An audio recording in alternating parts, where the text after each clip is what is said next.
Everyone. This is Bill from Bill and Eamon's Bogus Adventure, uh, Bogus Hangout. We're missing Eamon this week. We're forging ahead.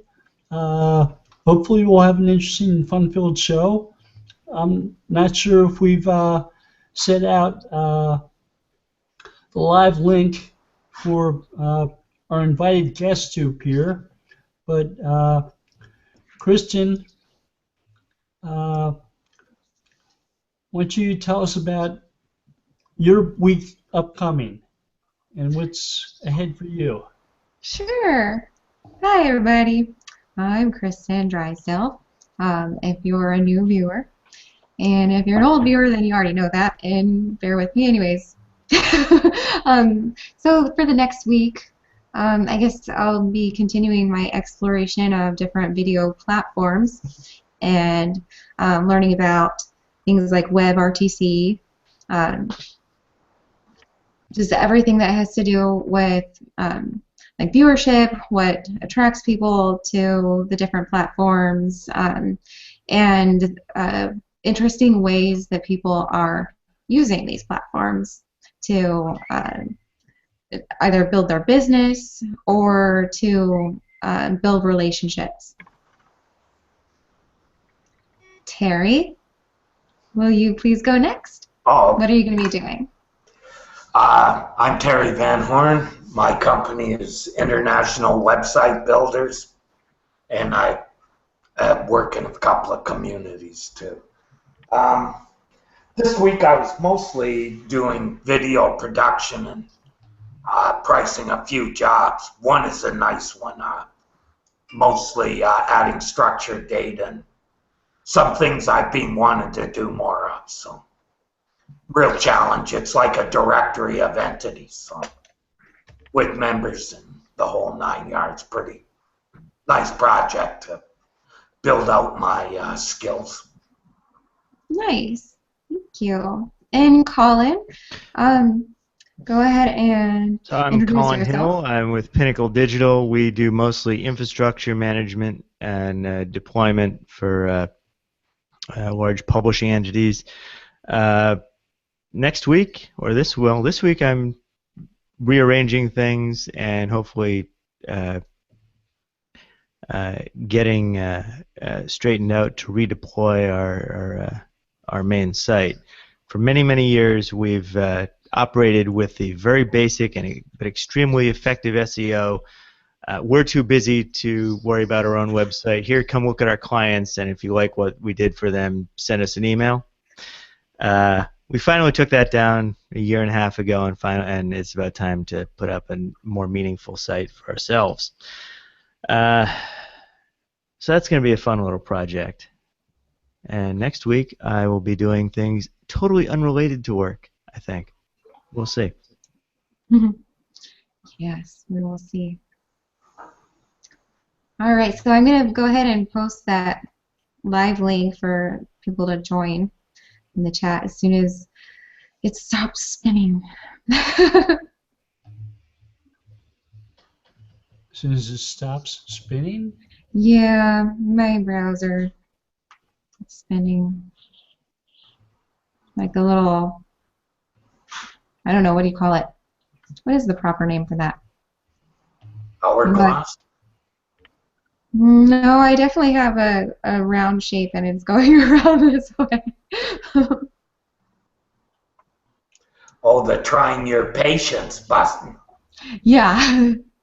It's loading and loading and With me as I loading. try to adjust my video here, folks. I'll be popping in and out for a couple of moments here. Okay. Welcome, everyone who's here. I see Dave Pipe. I see Zara Altair. I see Peter Hatherley. Let's see if this will scroll down. Oh, Michael Sheen David. Thank you guys for coming. And you're more than welcome to jump in and grab a seat in here if you would like to do so.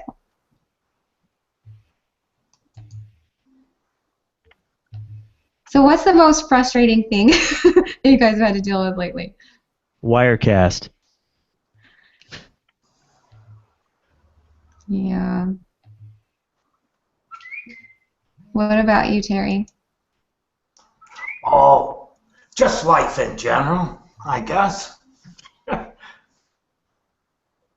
Busy, working on a bunch of things. Trying to keep up to Bill here.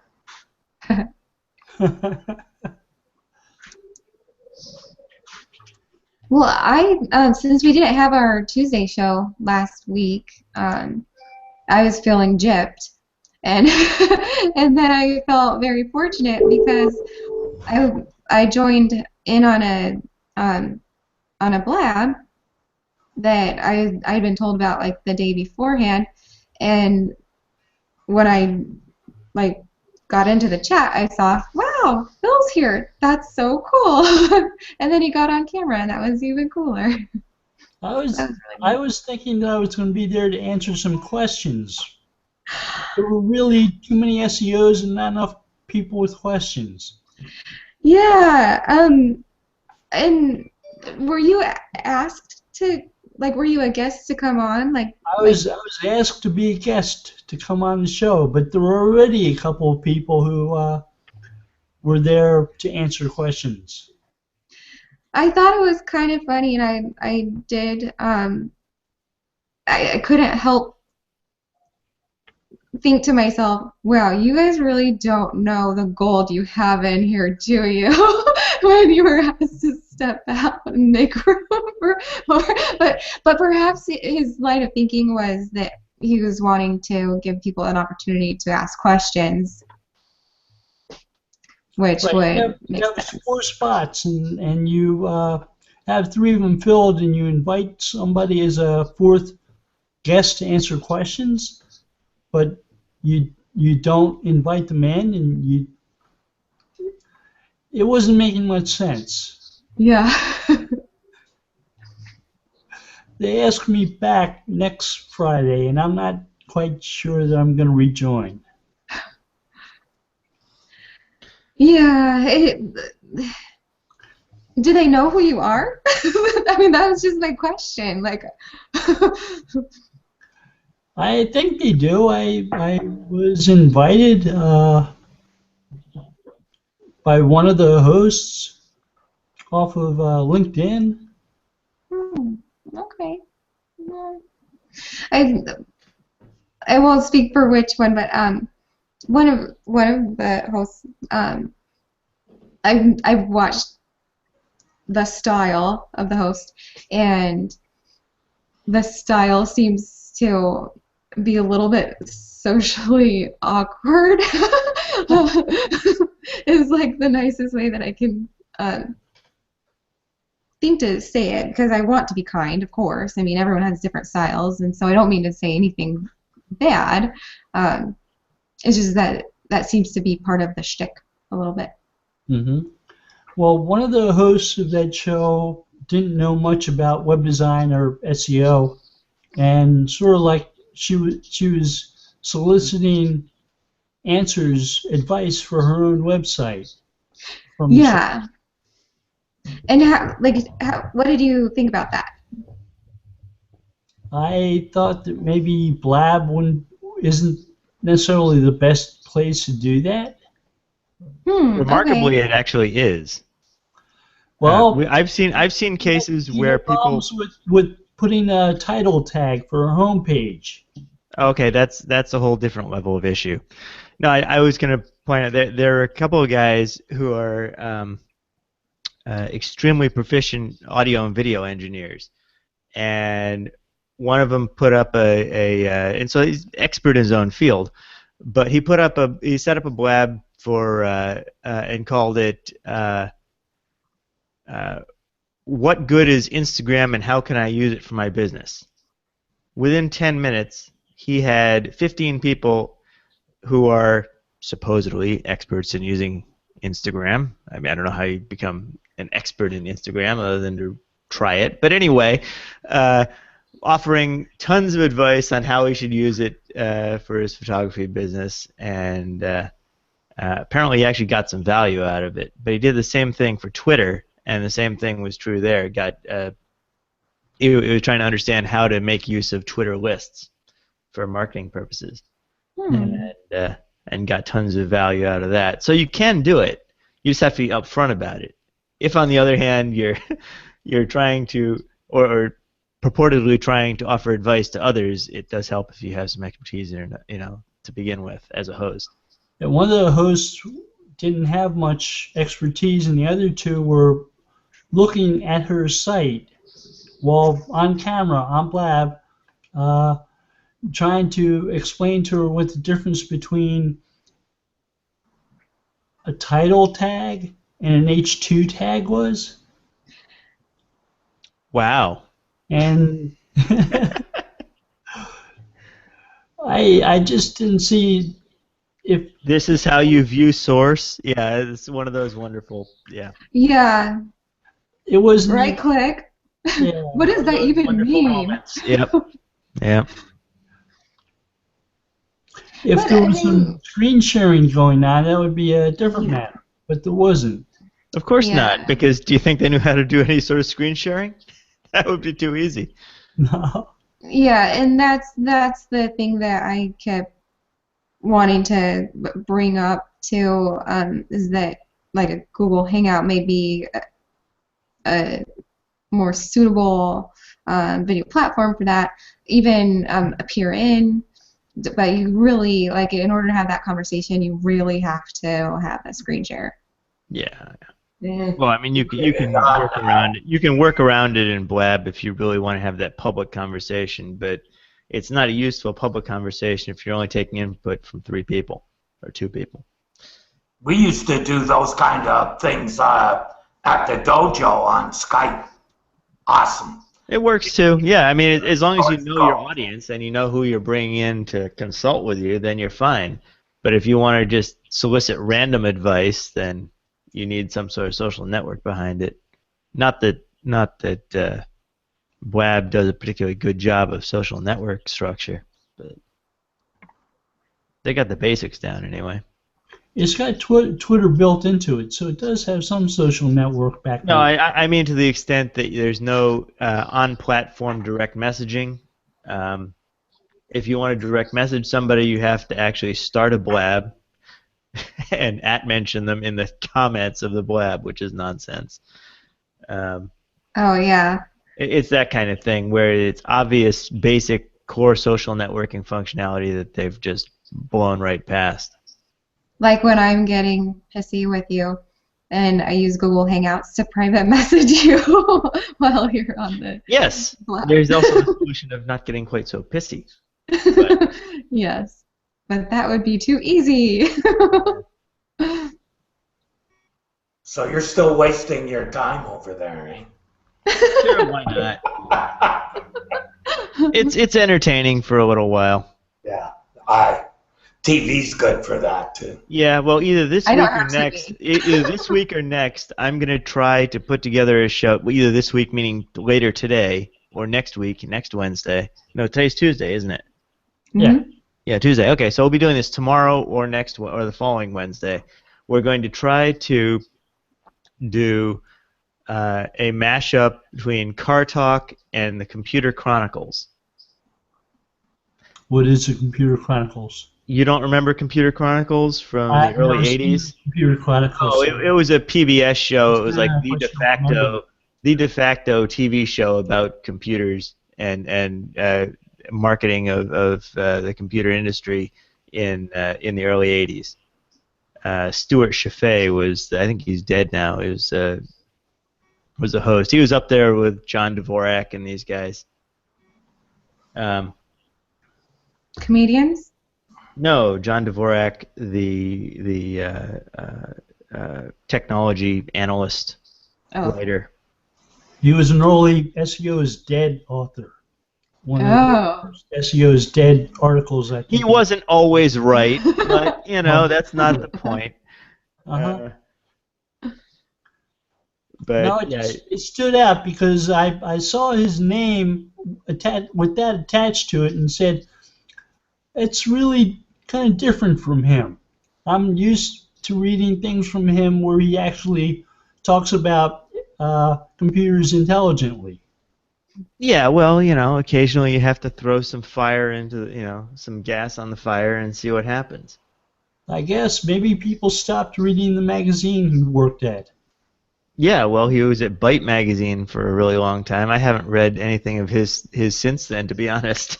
And then Byte magazine died. When did that die? It was 89 or something. Maybe it's still I'm around. thinking the 90s. Early 90s, maybe. Yeah, yeah. But anyway, so the Computer Chronicles was a PBS show that where they would bring in executives from these various companies and they'll do things. This is an Amiga 1000. This is an Apple IIe. This and literally do like a road show with the thing. It was pretty neat. I remember seeing HyperCard, which is the first time I saw that, which is very cool. It was sort of an implementation, something similar to Microsoft Access, a database with a snazzy front end to make it nice and consumer friendly. It was almost the web, but not quite. No, I mean it had linkages to the extent that it was the web to the extent that it had linkages, but there was no networking associated with it. Right. Yeah. Which is why it wasn't the web. Yeah. Well, there was Apple Talk associated with it. You could share data between machines, but there was no routing. The days of old. So anyway, so we're going to try to put this show together. The idea is so Car Talk, the other thing that we're modeling this after is an NPR show that you might be familiar with, where you got these two brothers who are highly skilled mechanics, and they it's a call-in show, and they'll just off the cuff offer advice on vehicle repair. So we're going to try and do this for computer issues. It'll be entertaining at the very least. It might be a disaster, but it'll be fun for a little while. Are you going to try to line up people first? No, that's the thing. We're just going to talk about, things that we talk about because we do this constantly, and solicit call-ins and have people come in and tell us about their computer problems and try to go address them live using TeamViewer and let people watch what we're doing. Yeah, that'll be interesting So either it'll be really exciting or extremely boring. I would think that it would be helpful to have a large pool. It'll be interesting to see. Well, that's my concern. I want to have a large pool of potential problems so we can pick the ones that we can address efficiently on the show. Because you really don't want to pick one. Yeah, you don't really want to pick one where you have to spend an hour and a half debugging it before you can actually fix it. I just mean even just from the standpoint of a user base. I don't know if it's large enough yet, but maybe you guys will be the ones to make it larger. I seem to have lots of remote repair work that comes in from Blab constantly. So I have 2 or 3 of these things a day. So yeah, you're always helping someone. Yeah, well, such are the evils of having free time. Free time. Yeah. What's that? Yeah. Well. No, I'm sleeping. That's free. No, man, hustling for work is a bitch. I really, I can't bring myself to do that anymore. Wow. How wonderful it would be. I know that makes me sound like a massive douchebag. I'm sorry, but It's okay. Just own it. Yeah. I've been doing this a long time. I found it's generally a long wait if you just wait for them to come and knock on the door for you. No, well, that's the point. You build up a client base and you have recurring work. So, but hustling for new work has always been a source of great aggravation. So long as you can maintain an existing client base, it's not so bad. So that's actually an interesting concept. like say you have a client that you come to like the end of, you know, your contract. Yeah. Is there any way to move that into a different phase? It depends what you're doing. What I was doing was web design and hosting, and then I would do I would either provide the hosting, which is a relatively low margin business, and I don't recommend it for most people, especially if you're doing WordPress site design or some such thing, which is really a commodity business. But I do server management, so you have you have retainer agreements around that. These are for non-cloud deployments primarily, or private cloud deployments, because you don't really need someone to manage your Amazon cloud deployment, except to the extent that you need someone to engineer it from the start. Oh my goodness, these comments are hilarious. I'm sorry, you guys, I don't have comment tracker up. But Tina Turner is timeless. Muppets, not so sure I have any tolerance for Muppet abuse. But I have to get to the beginning of this conversation. I need to see some comments here. Let's see. I love how there can be like conversation here and then like there's conversation there, and sometimes where they converge. Not so sure until you trace it all the way through. Let's see, Chad. That's not going to do it. Oh, okay. Gina says car talk sounds fun. Well, it'll either be, well, it's definitely going to be fun. The question is it going to be boring? Because I think we can entertain people. It's the part that involves the debugging that may not be quite so entertaining. Well, that's like the actual useful part, right? Yes. It's useful to one person, and then you have the rest of the audience that we have to keep entertained while we do this. I don't know. It'll be an interesting. I think it's useful to see anyone going through the process of debugging things, because you know you're always going to find something that you can apply one way or another, or sooner or later. If they can tell you why they're doing what they're doing and right. how it might help. And that's the idea, yeah. Yeah. So it's going to be a balance of that sort of commentary and the actual work. And we'll see how it goes. It's an experiment. And like any of these things, it doesn't cost anything, so we try it and see what happens. Something that I find myself like craving over there is, and it's probably as a result of I got my start, you know, over here, and this platform like Google Plus tends to be filled with like a lot of people that are really invested in like structure and philosophy, motivation. I haven't found that as much over there, and I try to seek it out. And when I do find it, I'm not saying I don't find it, but when I do, then I'm like, I'm gonna gently stalk you now. It's just as long as you do it gently. Appreciate it. Yeah. Like, do you think like that you and John will get into like what Bill's talking about? Like talking about like process, like foundation. Yeah, well, I mean that's essentially it. We have to talk about the process.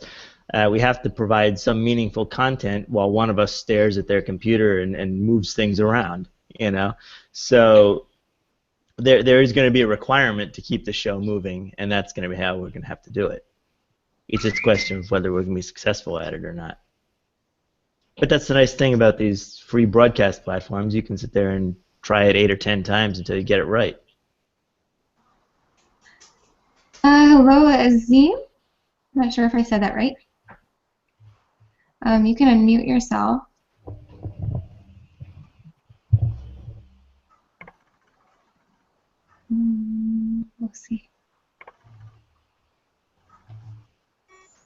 you guys met Azine? No, we haven't. Okay.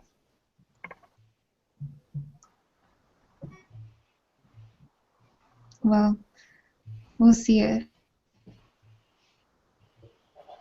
I don't know, since I don't know you, I don't know how familiar you are with this. You can introduce yourself and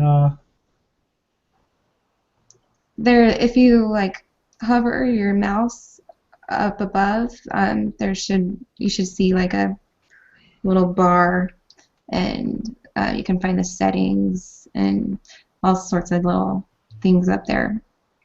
You want to find the microphone and unmute it. Just click it.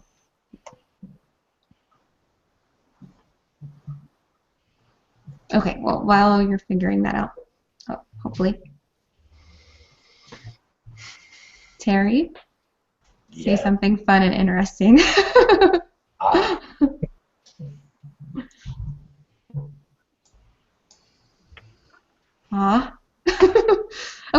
Okay, what's new in SEO this week?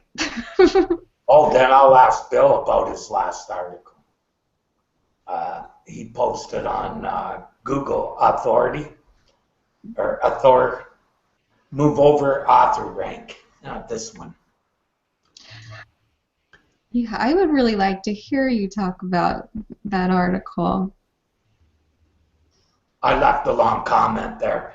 I was, I don't know, I don't understand why SEOs have to know that something's going to raise their ranks before they'll do it. Like, they don't really get that adding structured data to your website makes it easier to figure out what your website is about, not just for Google, but for any crawler out there. So anybody gathering data is going to include your data because it's easy to pull off your website.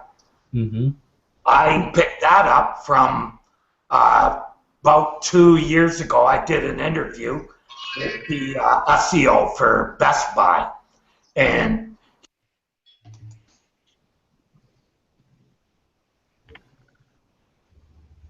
oh no.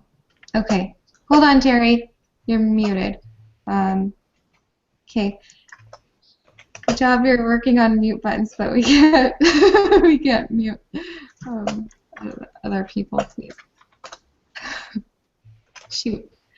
How do we unmute Terry? Terry, maybe if you try to unmute yourself. didn't realize it was muted. There we go. Okay, sorry. Did you miss it all? Yes. Well, Best Buy. You did. You were working with Best Buy. Okay. So at Best Buy, the guy, one of the first things he said was that it really increased the scraping of the website. You can call it scraping, you can call it indexing by third parties unknown. But that creates links on sites. Sometimes, you know, they end up being not the best ones, but I think Google kind of looks after that stuff itself at some point. But there's all these advantages that, you know, are not really ranking related. They're indirectly raising your visibility, and that's, you know, for me as an SEO, that's my job, to increase visibility for the website, not get #1 rankings on Google. That's a byproduct of raising visibility. I like that a lot. So that's the main thing I took from that article. It's very interesting in what they were doing. Like, what they were doing was they could use, not saying that they do yet, but they'll be able to use structured data in the future to separate duplicate copies of information on a website. Okay, you posted a link to one article and you're talking about another one. Oh, am I? Yeah. Well, you sure? Yeah, the move over Google author rank make way for Google authoritative rank. Okay, so it was the Different one before. article. I read two together. I put the wrong one in. Yeah, well, my bad. I was just trying to figure out why I was confused. Okay, it's bad when I confuse you. I really screwed up. So Uh-huh. there you go. So if you use markup on your website, schema.org vocabulary markup, to help identify the entities on your pages better, Google knows what your pages are about then. And they can sort of like crawl through your website and identify which page is about which entity and which types of pages are about which entities if you've showing multiple products per page and you've got them sorted in different ways. So Google can tell that if there's a set of pages that list your products from A to Z over a number of pages, and then a bunch of pages that list all your products from Z to A over a bunch of pages, Google can say these two sets of pages are duplicates of each other. They cover the same thing. We're only going to let people see one set of those. So it can help reduce the amount of duplicate pages that are found, that are crawled, that are indexed, and displayed to people on the web. Because Google has a better sense of what's actually on each page on your website. Because in the markup, you've identified that stuff more precisely. Yeah. For people who may be new to markup, would someone like to just speak briefly about that and offer up like your favorite markup tool? Markup tool? Well, markup, you know. What, editor? VI? VI is always nice. But I'm thinking of text editor, so that's not what I mean. But I mean, what like is just, it you mean? She means could you a explain? plugin or other means. Yeah. No, actually, one of the better methods is to be able to look at this stuff manually. I find there are a lot of tools out there that'll throw HTML around, sling it here, there, and everywhere. But the fact is, if you really want to get down to it and get micro data structures correct, you need to do it manually at this point. One of the big challenges with structured data on sites is there are a billion different standards out there, and you need to keep track of which ones Google is going with and which ones they're not. It's all well documented because it is in their interest to document these things. This is not secret information, but you do need to keep up with it. If you go to schema.org, there are a bunch of examples on those pages of how to implement different types of markup. Usually pages are about different topics, and then they have a number of examples at the bottom, and they have a tabbed view where you can look at how different types of metadata are implemented on pages. Right. The issue is to be able to identify which ones Google is actually adopting and which ones they're not. Okay, I don't think you need to worry about that from schema.org at this point. They've adopted most of those for most of those examples. And that's what I was trying to go for, is like, or is your favorite source to learn about it? Yeah, I mean, schema.org is as good a source as any. I still like some of the Google system blogs out there, but like what? Well, no, there's a Google system blog that's a non-official Google blog or a non-official blog that tries to cover everything that Google is putting out on any given day. But it's an easy read. It's relatively low tech, and it gives you an overview of everything Google is doing. it doesn't give you the level of detail you need to figure out which metadata you need to start breaking out on your site, but and which structured data formats to utilize. But yeah, you can consult schema.org for that. The problem is you need to be careful about return on investment. You can implement every structured data format out there, and only and Bill, you feel that they've implemented every processing of every standard or close to standard out there at this point? Of the markup types that they show off on schema.org, yeah, I think so. For a while, they hadn't implemented JSON-LD for most types of schema, but they've since added that, I believe. Okay. It works fine now. I mean, you know, back when I was doing some of this stuff, there were like 6 different address markups, and Google would only handle 1 or 2 of them, and you had to pick the right one and go back through it. But that, you're right, times have changed, so they've done a much better job of that kind of thing. So. Right, they sort of went through a big push to add more to it in this past spring. They added. They didn't have JSON-LD examples for most of the schema types, and they added those. And they also added. They implemented those so that they're used, and Google picks up on them. Well, that's good to see. Okay, I'm putting a link for googlesystemblogspot.com.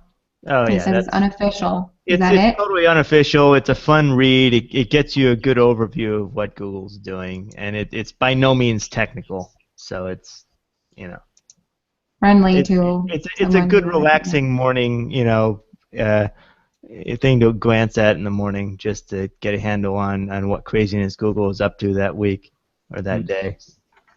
As you're eating your Cheerios, laughing. Yeah, right. Okay. I mean, I wouldn't characterize it as technical in any way. It's just fun. Well, I just want to remind anyone who might be coming in, because I see that William just got here. The link to join is there in the chat. We'd love to have you. We should do a think tank to isolate some effective answers for these keyword stuffing clients, Omi and Zara. That's from Peter Hatherley. And Omi says that people may find schema.org a bit confusing. Who's saying that? Omi Cito. Oh, okay. But I assume that confusing is confusing. You have to really know what you're looking for over there to really make use of it.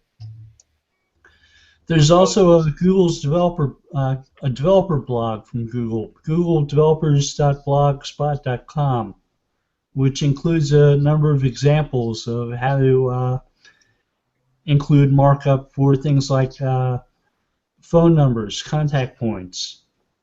So when you search for the name of a business and then include the word phone in your query, sometimes you'll get an answer box for some businesses that have included that type of markup on their site. I always do. Yeah.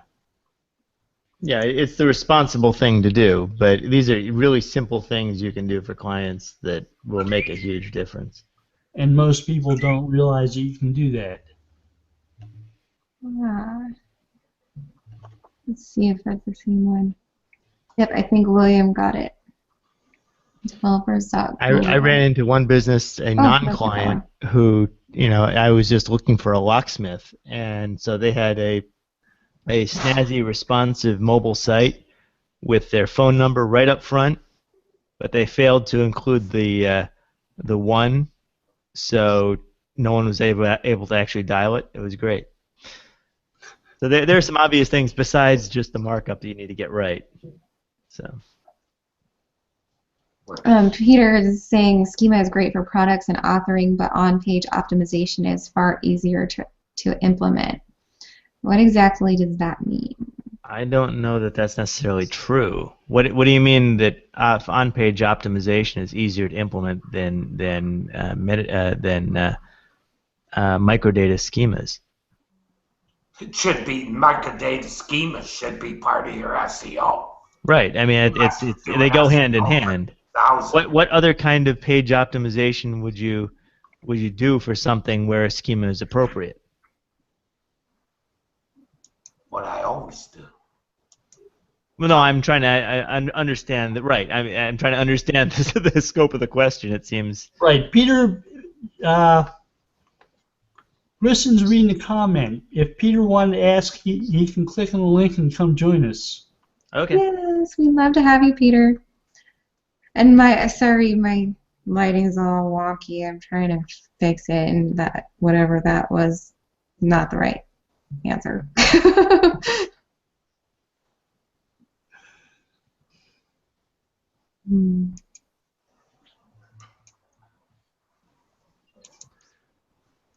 I mean, there are a lot of things that you can add on your page using HTML, but you don't get the same level of preciseness that you do using something like a JSON-LD, where you can label the things that you're adding to your page in the script, and you're adding it, you're doing it more definitely. You're defining things maybe a little bit better. Yeah, and you're seeing a few more. If you do good HTML, we're starting to see some of that Google sets and stuff, right, Bill? I saw a couple of examples in the last month where it wasn't using structured data. It was using like a label, colon, and a value, those kinds of setups. Or I think now anything in a table with columns and rows that has data inside of it, Google's going to index that almost like it's in structured data. Because it's in a format that's maybe understandable to Google. Right. If it's well labeled as a table type thing, maybe.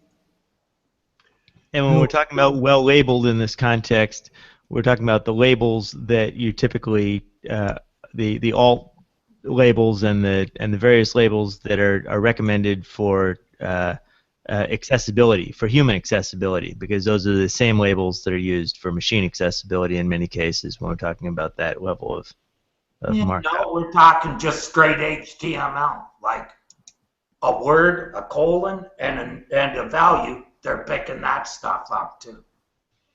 Always good.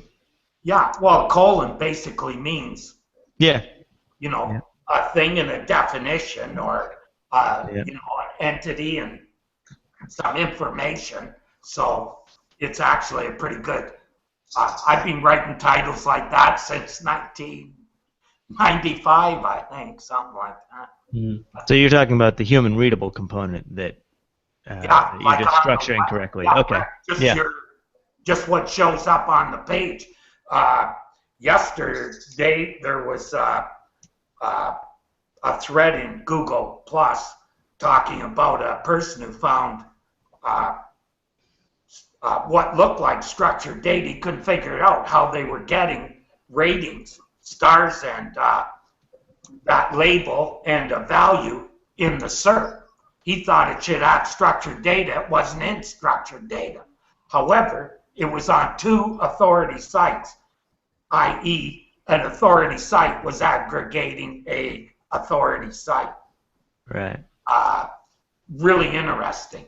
You don't see a lot of examples of it in the wild, but it's interesting when you see it. Yay, welcome, Peter. Hey, Peter, how's it going? Good.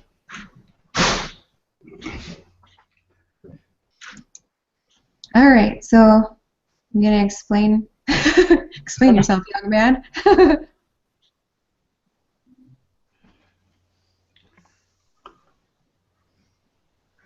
What was your question, Peter? Oh yeah, I can hear Bill, Terry in the background, so I'm sort of a little confusing on this end. Hi, how are you? Yeah, good. Yeah, good question about the on-page optimization. It's all about context, and so Google, well, Google is looking at context, and no word is an island. So if you're looking at keyword matching, what the question?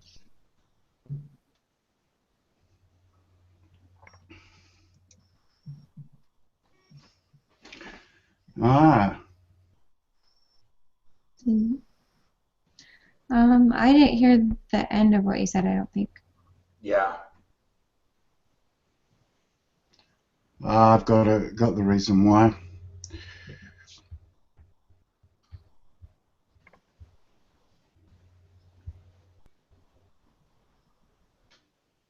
Do you have too many tabs open? I I do think that so. all the I time. think that's the problem. I'm just trying to resolve that. Sorry about that, guys. I'll just turn myself off for a while. You're fine. I do that all the time. I'll just like jump into something and be like, oh my gosh, wait, I have like 100 tabs. This is not gonna work.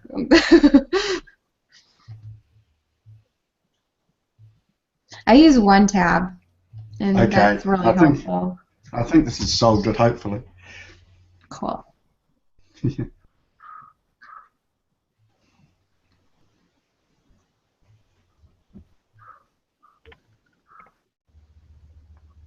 So hopefully that's better now. Sorry, that's really confusing.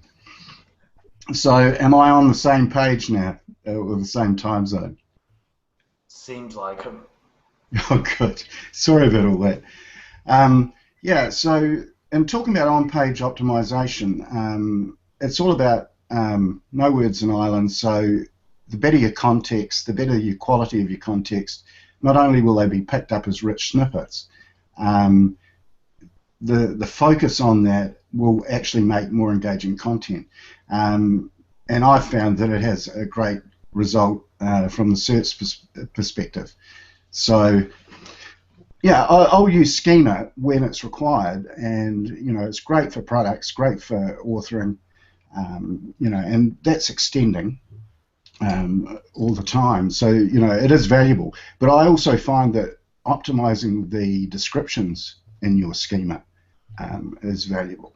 So that's an aspect that's sometimes overlooked. So they're seen as separate things. I see them as complementary things. I was reading, I was reading yesterday in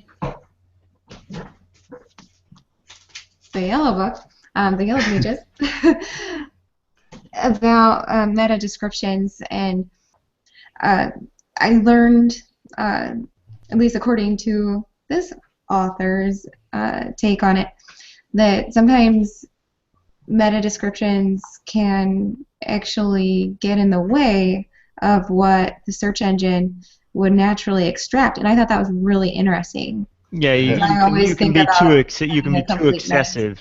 You can be too excessive when it comes to meta descriptions, and it's a very old style SEO to begin with.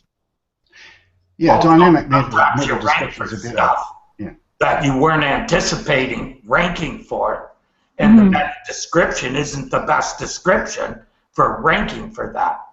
A lot of e-commerce sites, I've left the description empty, knowing that Google's going to give me a better description than me trying to guess what query brought up the product. Yeah. A lot of people that use the SEO Yoast, or the Yoast, I'm speaking for myself, and then I've heard several others say this as well, that like it's really easy to like go for the green. There's like the red, the yellow, and the green, and it like you have to like fulfill all these different things before you'll get a green light from Yoast, and Yeah. And it's a bit old school too. It's old school. On my worst enemy site. Yeah. Writes poor code. Yeah, I find more than one actually better, because you can actually turn off the meta descriptions, and like I prefer Google to pick the meta description, and once they've picked it, I then enhance the meta description so I know what they've picked. Then I can actually use words around that to actually dynamically improve that meta description. So that's an interesting technique that I've been using recently. And so if you can really sort of hone in on a sort of a richer comment. Google doesn't promise that they'll use the words you choose as a meta description as a snippet for your page. But if you choose something that has the keywords that somebody used in a query for your page to show up, and what you've written is actually interesting and maybe persuasive, it might get people to visit that page, it can be helpful. Yeah, I had an interesting problem because it was starting to pick up on SICE comments rather than my web design comments, and I was trying to target web design. So basically, and that was on my standard meta description. So I've had to adapt that to make it more locally friendly as such for my local site. So it was intriguing. It may be because I'm talking about the subject more. You can see the semantic connections there potentially. But I've been thinking through how to sort of resolve that. And because initially the one they picked wasn't getting me the same results as the one that I'd used statically. So often Google will choose to show the meta description as a snippet if you include the keywords that somebody searched on for your page. Not always, but usually. That's kind of like a prerequisite, I think, usually. Yeah. To get your own description is to have an exact match in your description. That's why I kind of go on, I'm going to put my primary target in there, but you always rank for more stuff than you want. Yeah, so I added my primary. Your job right. Yeah, I added my primary target to solve that problem, because it was a little bit of a problem for me, in the sense that I don't mind SICE being presented, but I wanted locally to make it clear that it was a web design target in this page. No, I'm not quite sure I'm understanding what you're saying, Peter.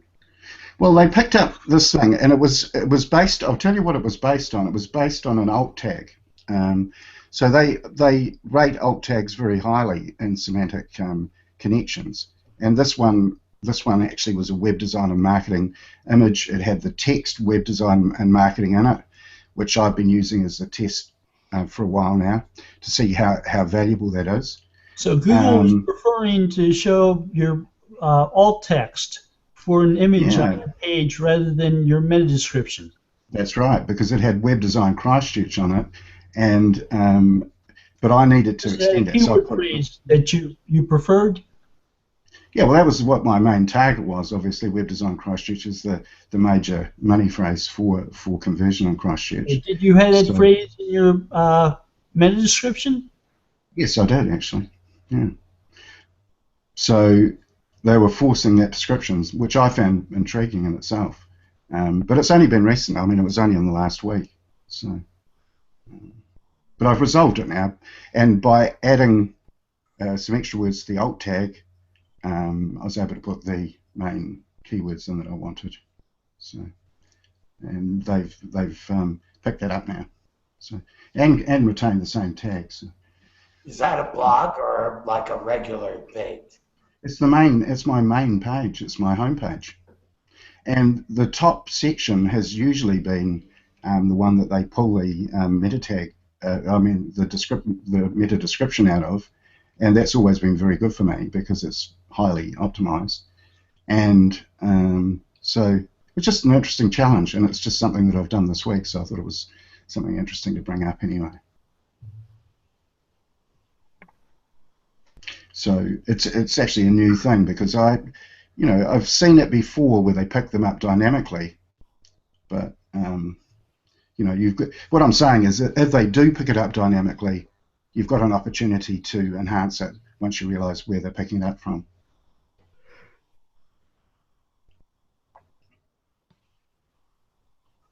Now, I've seen instances where Google rewrites titles for pages on sites by doing things like taking the headers from pages and using them as titles. But that's in instances where somebody maybe did something like use the same title for every page on a site. I'd only seen cases where they just rank it rather low, rank the site rather low for that. They're actually replacing the titles now. Wow.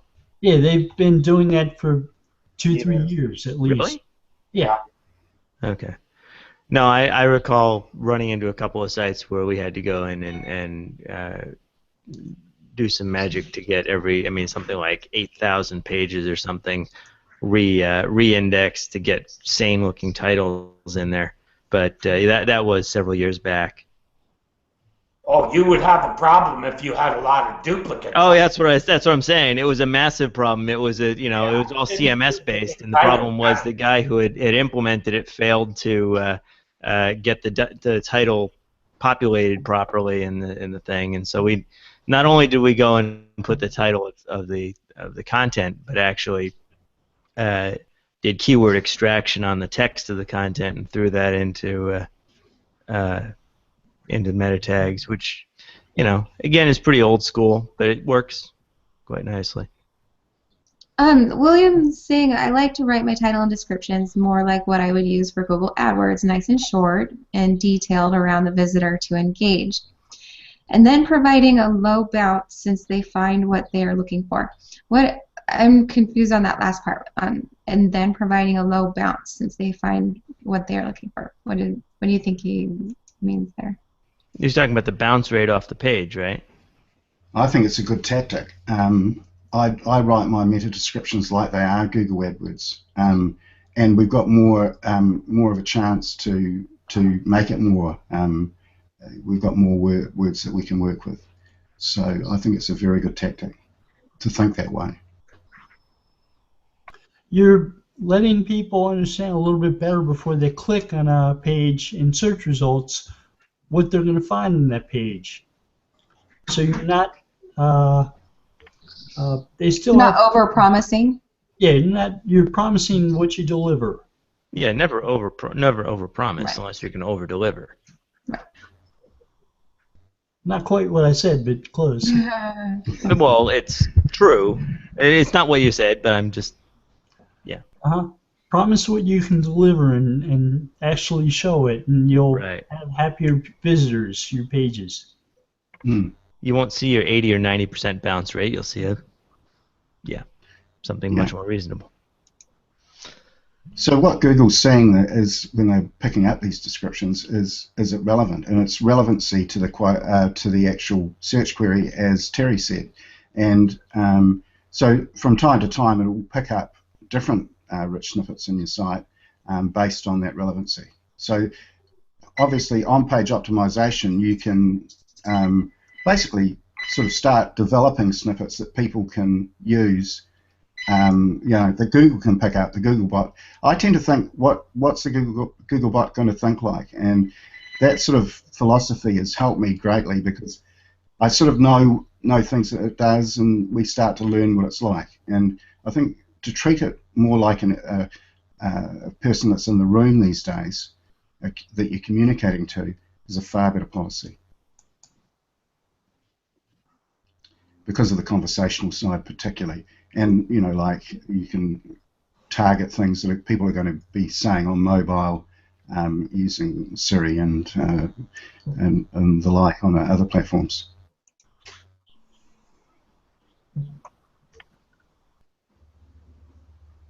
Ooh, okay. I love what Gina's saying.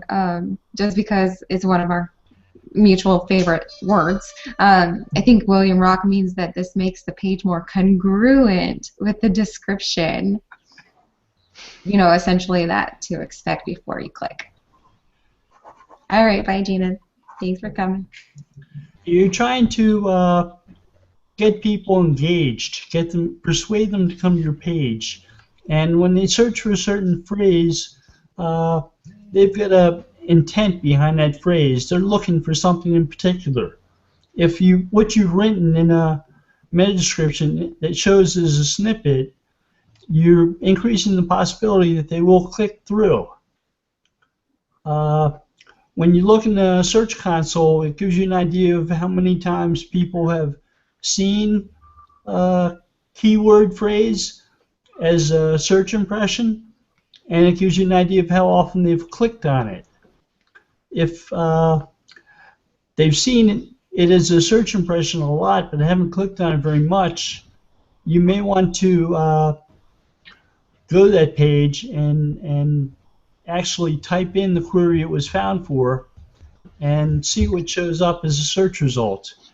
And you may want to rewrite your title and your meta description for the page. It's not getting a lot of clicks.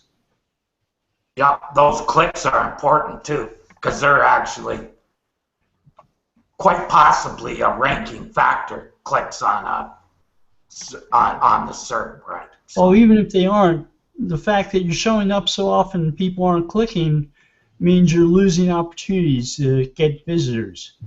You're leaving money on the table. That's right. yeah, that's where I generally start. When I'm starting an optimization project, that's the lowest hanging fruit. Already ranking with no click-throughs. That's the lowest hanging fruit. The interesting thing I found with going for a mainstream topic with the new semantic optimization is that you can actually get phrases that are close or adjacent to it that they'll pick up. So you tend to get, if you go for a broad phrase, you're getting quite good specific results by optimizing your page with relevant key terms and key phrases. Entities, I prefer to call them these days, so for obvious reasons.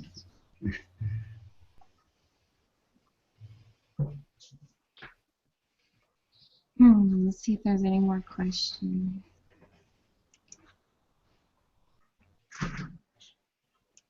I think they're starting to say bye to each other. Well, it's about time to close on down for the day. Yep. All right. And Perhaps yes, so. Colin does have a G+ profile. Barely. Yeah. No, I've not been a Google Plus user. I mean, I've had a profile since day one, but I've never actually posted much of anything on it. Same with Twitter, for that matter. Same with Facebook, for that matter. I don't use social media for marketing for my own business because I try to stay out of the commodity market space. What does that mean? I'm just not That sure. means I'm trying not to pick up Bill Joe's WordPress site. So if I get a whole bunch of inquiries from people who see on social media, that's not useful. What's useful is word of mouth. Okay, so I had a friend who's a lawyer. I built his website for him. I optimized it in SEO. He told me one day, Bill, I don't want to do family law anymore. I don't enjoy it. So I said, okay, we'll remove that page from your website and we'll put up a new website. What do you want to do? Business law. Okay. So I put up a law about page about contracts up on the site. Yeah. We stopped optimizing for the family law stuff. So you just change the focus of what you're marketing. Oh, absolutely. Yeah. But no, I guess my point is was the use of social media, not SEO, but social media as a branding tool, which is why I don't have much on my Google Plus profile. You don't, yeah, but you said you weren't doing it so you could avoid having to build. No, I mean it's an opportunity cost thing, right? If you're fielding lots of calls for low margin work, that's not useful. You don't want to hang out with the riffraff? Is that what you're saying? No, Okay. that would be obnoxious, Kristin. That would be truly obnoxious. That's what I was thinking. About high profile, high opportunity cost topics. Sorry? Okay, so I'm assuming that maybe you make more money by working with people on other types of websites, like Right. I mean, you go to publishers who have are looking for large scale integrations that include significant back end data sets and things like that. It's more specialty work and not something that you're going to pick up off of social media. I mean, I could tweet about this stuff until I was blue in the face. Nobody would care. Because no one would understand most of it. Right. Yes. Essentially. I don't do that stuff because no one understands right. what I'm yeah. talking about. Right. Yeah. You know, so. you're either talking to people who do the same thing as you, which is not your target audience, or you're speaking to people that don't really understand what you're talking about. Or people who don't need it. Right. So. But with SEO, most of my clients are other SEOs. Is that really the case? Huh. Yeah, the last 10 Same years. in my case. Yeah. Okay, We're very guys, incestuous. we've got to shut down for the day. Yeah, sorry about that promotion, Bill. Hit on that. Okay, so we normally go around and say what we're going to be doing in the upcoming week, but we did that at the very beginning. So I guess we could hear from Peter. What are you doing in the next coming week? Yeah, I'm having fun catching up actually because we've got a lot of work on. But yeah, some really exciting stuff going on, and we're tweaking our algorithm at the moment, so we're just doing a bit of work on that. And that's the early stages of that. Looks really, really good. So there'll be a bit of that and a bit of work and a bit of fun as well. Hopefully get some time off this week. Super. That'd be nice. I think I recognize you now, Peter. Do you have a product that finds entities on a website, on a web page? Yeah, he's the one that I brought in to meet you and Dave. I thought your name looked familiar. Now I know. Yeah. Hi, Terry. All right. Well, everybody have a good week. We'll see you next week, hopefully. Thank you. Yeah, Have a good one, guys. Later. Yeah, you too.